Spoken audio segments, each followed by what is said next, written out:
Hello, Top 10 Rivalry family. It is Friday night lights. Jackson and I are putting up a little YouTube trying to spread the word on a Friday night, doing the weekly review. Jackson, how the heck are you? Doing pretty good. Doing pretty good. Jackson, I am so excited for the weekly review. I've got some baseball on in the background. It's not usual that we do these things like live during the times that there's games on. So this is freaking amazing, amazing, amazing, amazing stuff, right? And so I'm excited about this, Jackson. I'm watching the Mets and Seattle. Seattle just took the lead, 8-6 in this game. They were down, but yeah. Oh, double down the line. It's going to be 10-6 here pretty quick. So, yeah. Anyways, Jackson, I know you're going to want to talk about syrup tonight, but I just don't. I'm not talking about syrup. I'm going to let you talk about things. What's your number one, Jackson? Let's do it. Pocket pancakes. The Brewers have won 12 in a row. They've fought back down from 8-1 tonight. Uh, they're up on the Reds. Bill, this team looks unstoppable.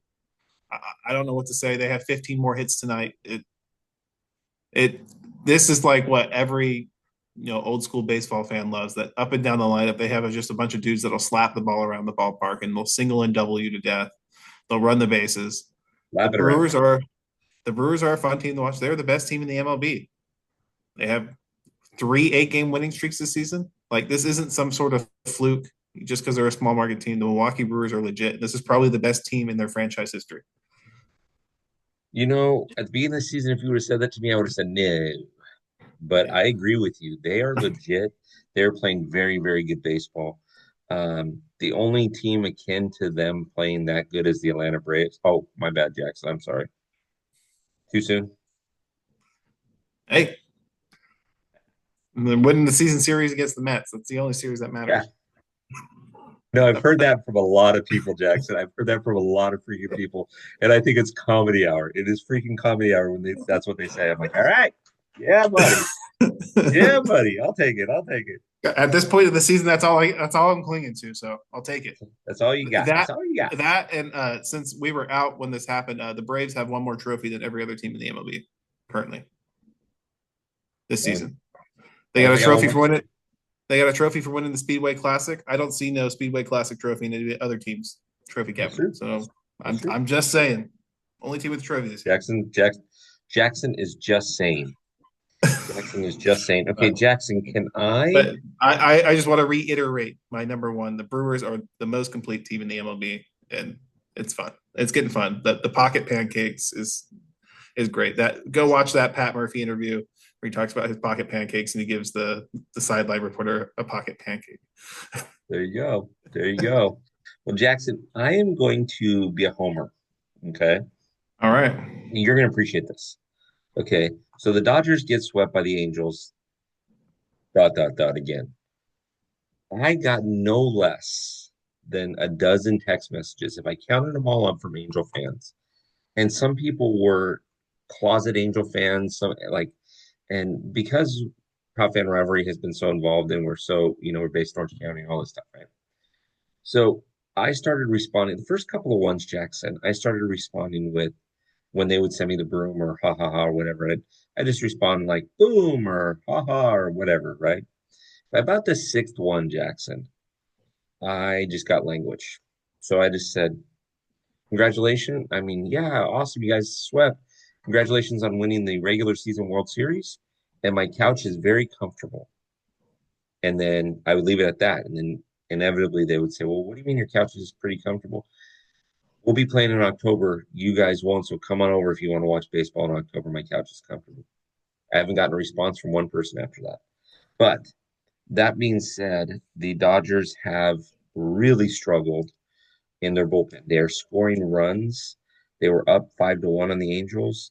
They went up 3-0 in the first inning in one of the games, and they couldn't hold on to it. So Jackson, here's the thing that I'm going to point out, and this goes for the Dodgers, the Padres, the Brewers, the Reds who are fighting for a spot, the Mets, the Phillies, name the team. There's two things that you got to remember. Mental mistakes Okay. Mental mistakes is number one, and pitch selection. Not by a pitcher, by a hitter. So here the Dodgers, the Angels got a rookie pitcher on the bump. The Dodgers scored 3 runs in the first inning and get him. I think he was at 33 or 35 pitches. Nobody fact checked me on that one, but it's somewhat close, right? Okay. Guess what happens, Jackson? The dude makes it through five. I'm texting with a buddy of mine and I'm saying, hey, take the first pitch. Everybody get deep in the count, foul a couple of pitches off, do whatever you've got to do. Get this guy over 60 pitches in the first 2 innings and get into that bullpen early. We've got weekend series. You guys are facing the Cleveland Guardians right now. You're up 1-0 in the ninth, in the top of the ninth, but you get into that bullpen early. Mental mistakes and bullpen are going to be the keys for the stretch run for any team. Tell me I'm wrong, Jackson. No, you're absolutely right. And, I think the biggest mental mistakes is you talk about pitch selection with runners in scoring position. I think is one of the most underrated aspects of baseball. The teams that struggle with runners in scoring position, you will see hitters flail at pitches that aren't even in the same zip code trying to drive that run in.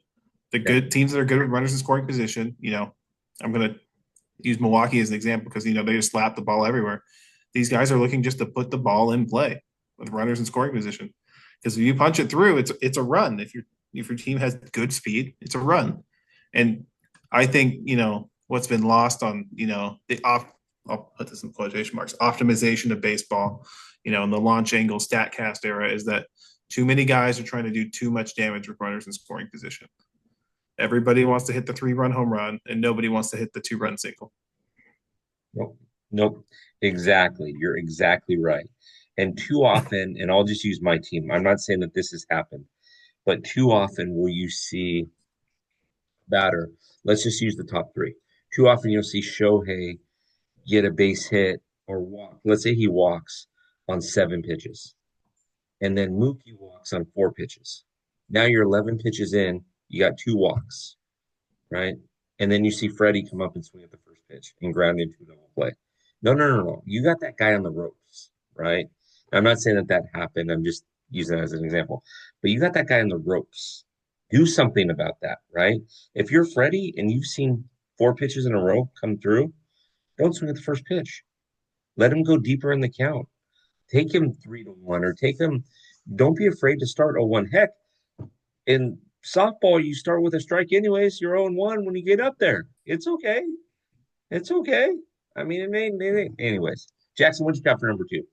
I can get on My this number soapbox all two, night. my number two, I want to talk about a player who got his number retired this last week. Ichiro Suzuki's 51, retired in Seattle, which is funny because 51 will be retired for Randy Johnson next year in Seattle, Yeah, which is it's crazy to me that they played so close together and they both wore the same number. right. Uh, I loved Ichiro throwing out the first pitch to Randy Johnson in catcher's gear that was clearly too small because I don't think they make catcher's gear big enough to fit Randy Johnson. Preach, preach. I don't know if you saw that clip. His chest protector went down to like his belly button. Yeah, yeah, I saw it. No, I saw it. I saw it. I actually thought it was a joke. I saw it like 47 different reels on it, and I'm like, is somebody messing with me here? And then when I realized what was happening, I'm like, oh, this is kind of cool. Yeah. But Ichiro's getting a statue outside of Seattle. Well deserved. Ichiro Well deserved. Suzuki, uh, you know, first ever Asian born player into the Hall of Fame. No, Don't let any of these analytics tell you Ichiro is bad. Uh, just look up who has the single season hits record, and that'll tell you all you need to know. On base don't matter when you get 262 hits, kids. That's all I'm going to say. this Your is on very base true. percentage does not matter. This is very true. Very true. No, it's well deserved, and you knew it was coming. Everybody knew it was coming. This is simple, right? So this is very very simple. He also inspired an entire generation of left-handed hitters to stand in the batter's box like him.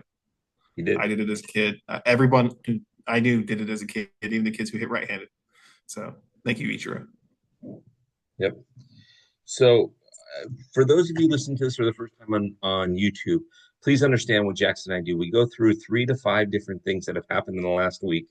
Okay. And then we do some honorable mentions. Feel free to comment, do whatever you want. Join join us on the show, you're welcome to join us on the show. We record YouTube. We're going to start doing a few of these live. Jackson and I are going to talk about that here, come up pretty quick. Jackson, my number two, this one's going to surprise you. Okay. Let's say you were voting for NL MVP. Does Shohei have it locked yet? No, Okay. Who might challenge him? I think at this point Kyle Schwarber, because he Or is Bob? single-handedly. Yeah, Schwarber has been carrying the Phillies all year. Harper has started hitting now, but I think Kyle Schwarber is the heart and soul of the Philadelphia Phillies. Mhm. I think you should put Kyle Schwarber makes every team except the Dodgers better at the DH position. Does that make sense? Mhm. Okay. And I think that makes him good enough to be a worthy MVP candidate, especially if the Phillies finish ahead of the Dodgers in the standings. And Schwarber has comparable stats to Shohei. I know people don't like to play the standings game, but in terms of value, I think Schwarber brings more value than Shohei does to the Philadelphia Phillies. Okay. So now let me read you some stats. By the way, everybody, Jackson goes on Instagram by Top 10 Stats Guy, so he likes stats. Okay. So I'm not going to argue. I don't disagree with you. Shohei, 132 hits, 16 doubles, eight triples, 43 home runs, 79 RBIs, 17 stolen bases, batting 284. Okay. This is at present Friday night. These haven't been updated for the games tonight. Schwarb has 113 hits, 19 doubles, one triple, 43 homers, 101 ribbies, 10 stolen bases. He's batting 250. So all things considering, you're kind of even there. What happens if I read to you this statistical line and you tell me whether or not you would consider this guy in the race? Okay. So he's got 119 hits. So he's in between. He's got more hits than Schwarber, right? Less hits than Shohei. He's got 32 doubles, which is almost the combined number of what Shohei and Schwarber have. He's got four triples, which is more than Schwarber, less than Shohei. He's got 27 bombs, 79 RBIs, the exact same amount of RBIs. Okay. And he's currently got 30 stolen bases. And he's batting 259. Is that guy worthy of consideration? So I mentioned it last week that I think Pete Crow Armstrong, There it is. if he doesn't, if he pulls himself out of this slump and keeps the offense at that elite level, absolutely he deserves consideration. The Okay. trouble is now he's not hitting Yeah. because his Yeah. his his big edge is him playing defense. So you can make up the gap and the offensive production. You can chalk it up to he plays center field every day. Whereas Schwarber and Shohei get to sit on the bench and play on the iPad till it's their turn to bat again. Yep. Yep. Yeah. So exactly. And what impresses me most is this kid's so young, but he's got 32 doubles, 27 home runs, and 30 stolen bases. So he's going to be a 30-30 guy this season. And he's so young. So I'm saying we put him in the conversation, but what do I know? Okay. You made the point I, last week. I'm making the point this week. That's all. yeah, I agree with you, but I think right now with how Pete Crow Armstrong's hitting, it's Schwarber versus Otani. And Probably true. honestly, you could go either way.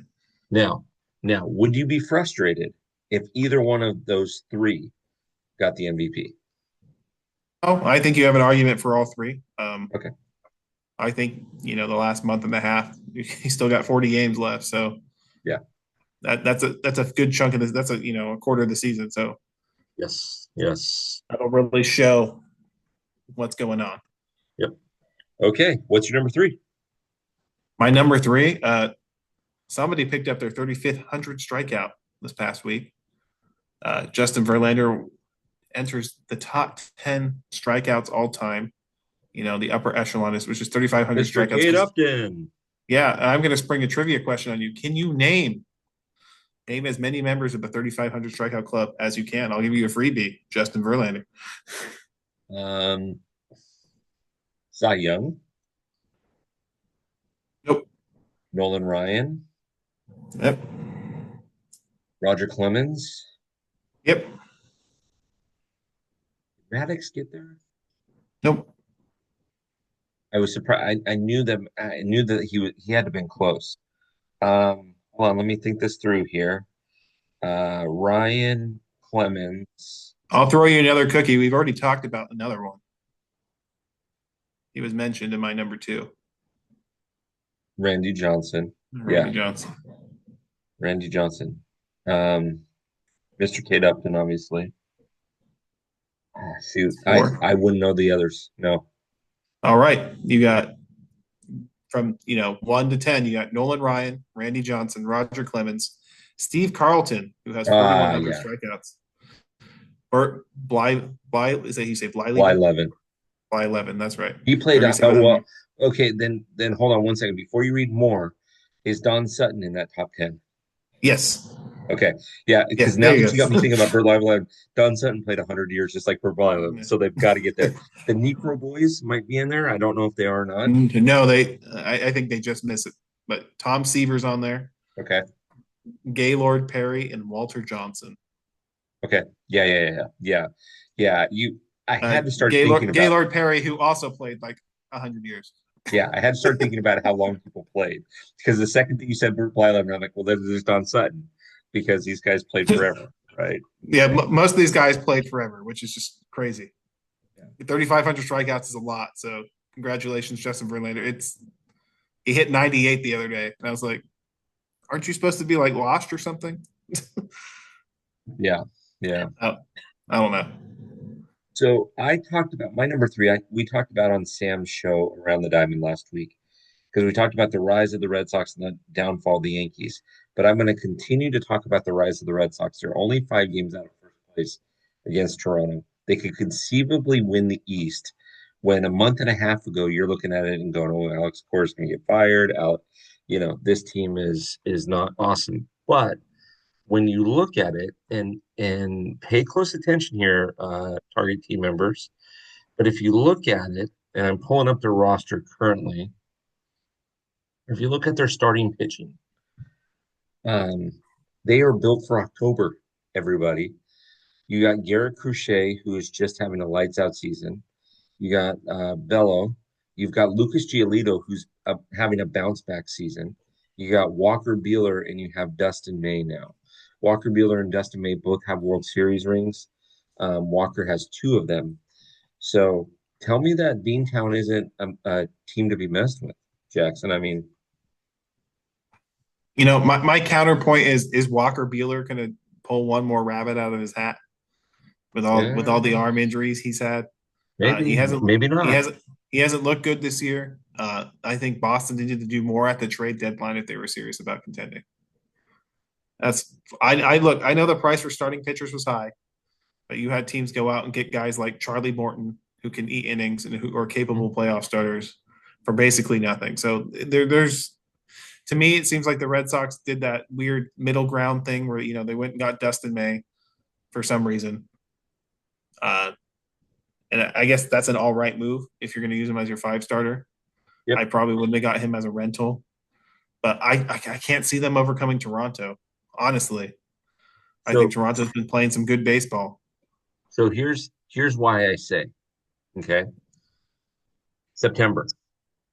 They start out first, second, and third uh, at home against Cleveland. Cleveland's hot right now. Then they go on the road. Three in Arizona, out.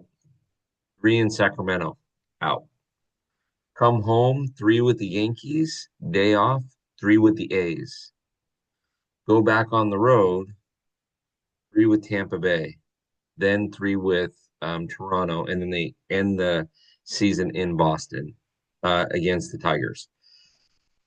If you look at that schedule, you have 3, 6, 7, 8, 9, 10, 11, 12 games in that month with teams that are under 500. And most of those teams, Jackson, will be bringing up their prospects. Will be okay. Let's see what we got in the minors. Let's see what you're not going to see the A's that started the season or were in May. You're seeing the A's that, hey, what can these guys give us in 26 type thing. Yeah, but that's a scary thought because the A's over the last couple of weeks have been playing better. They do have guys like Nick Kurtz. They have Lawrence Butler, Tyler Mhm. Soderstrom, Shea Langley. These are guys trying to prove it that they want to be Mhm. on a major league roster long term. Those are I scary get, teams. The teams that I, have nothing to play for with a bunch of boppers are the scariest. The Angels showed the Dodgers what happens. The Yoshinobu so Yamamoto's 1 week. This was, we want to revisit that, Jackson. no. I'm just visiting it in passing. I'm I just see what you're saying. saying. The Man. scariest teams are the Everybody's been a ones. great show. Jackson will never be on again. He is not the top fan stats guy. We don't like Jackson anymore. Jackson can All go right, pound sand. No, I'm teasing. All right. Jackson, what do you got for number four? number 4. Well, I have a fun little tidbit for you. This is more of a top fan stats guy kind of thing. I had a couple of these today, but the A's Carlos Cortez played right field left-handed and then played third base right-handed. So he's the first ever player recorded to play with each hand in the field. I just thought that was a really interesting tidbit that happened this past week. I love it. There's only 2 players listed as switch throwers at the major league level. Apparently, Brewers utility man Anthony Siegler, but he plays catcher and third base, so he has not played left-handed There in you the go. same game as throwing right-handed. So, but on a side note, I did see somebody make this other comment, so I'm not going to take credit for it. But can we have infielders play up the middle left-handed in blowouts? If we're going to have position players play, pitch. Can I get some left-handed shortstop action or some left-handed catcher action for fun? Why not? Why not? Why not? We're already making it a circus. And now So catching for for America's team, the Los Angeles Dodgers, number 22 in your programs, number one in your heart, Clayton Kershaw. it'd be awesome. It would I be. mean, it wouldn't be hard That to would be awesome. That would it be wouldn't awesome. be hard to catch someone throwing ephuses at 50 miles an hour. Let's be real.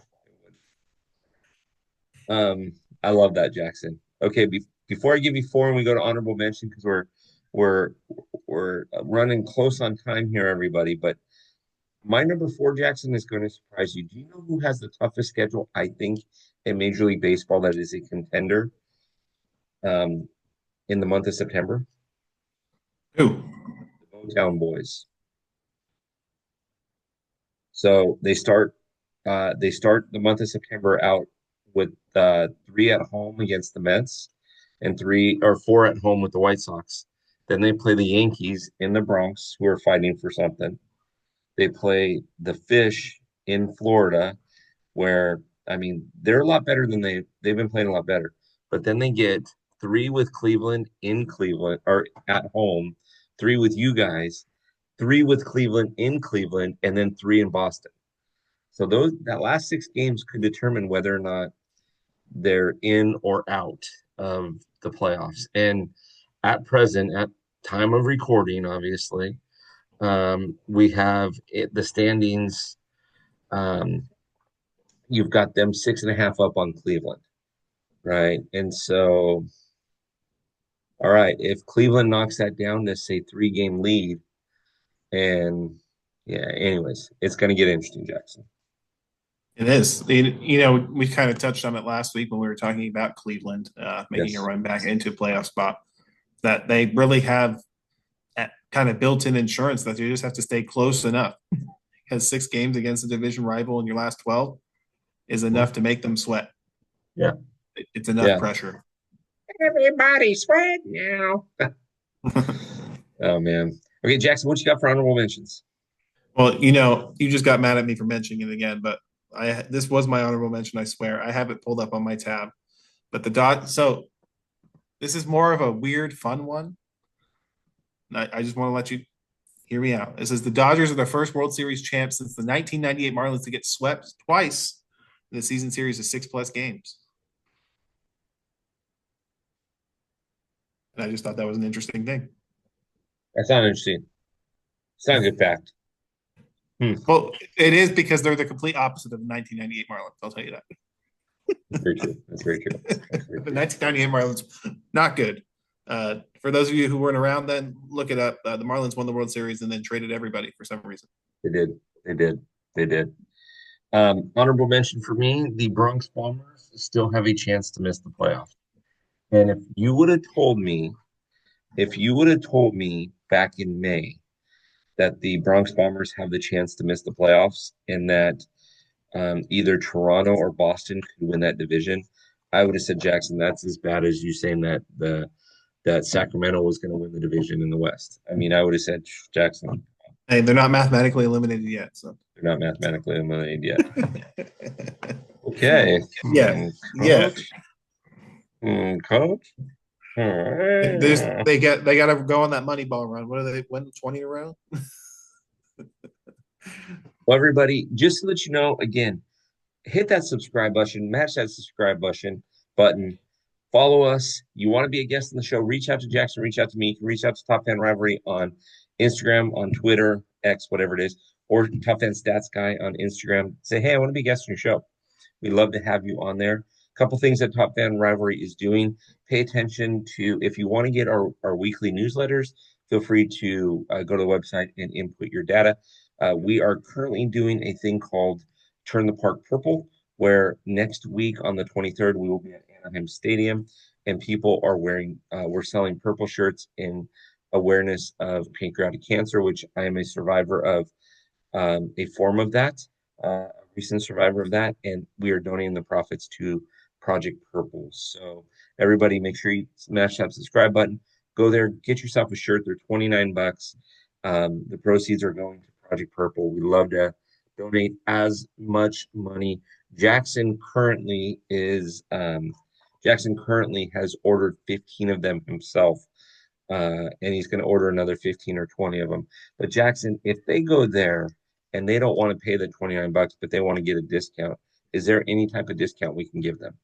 Use code Jackson, you can get 10% off. Oh, Jackson, and we'll get 10% off. All Yes, right, everybody. you'll get the discount. We'll eat the cost. The money will still go to it. There you go. You'll get that discount. Everybody, we love you. We appreciate you. We're grateful for you. Thanks for listening to us. We will be back next week. Jackson, stick around. Talk to you guys soon. Have a great week.